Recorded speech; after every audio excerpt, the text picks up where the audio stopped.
মৌসুমের শুরুতেই ভয়াবহ দাবানলে পুড়ছে কানাডার পশ্চিমাঞ্চলীয় ব্রিটিশ কলাম্বিয়া প্রদেশ। দাবানলের আগুন ৮,০০০ হেক্টর এলাকায় ছড়িয়ে পড়ায় দূষিত হয়ে পড়েছে সেখানকার বাতাস। উত্তরের রকিস শহরের মেয়র জানান, ফোর্ট নেলসনের পাশে থেকে প্রায় ৪,০০০ বাসিন্দাকে নিরাপদ আশ্রয় সরিয়ে নেওয়া হয়েছে।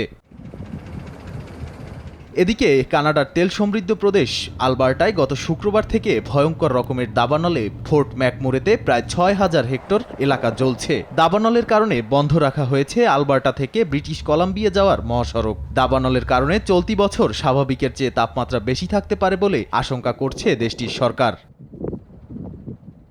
এদিকে গত বছর প্রায় ৭,০০০ দাবানলে পুড়ে যায় ১৫ মিলিয়ন হেক্টর এলাকা।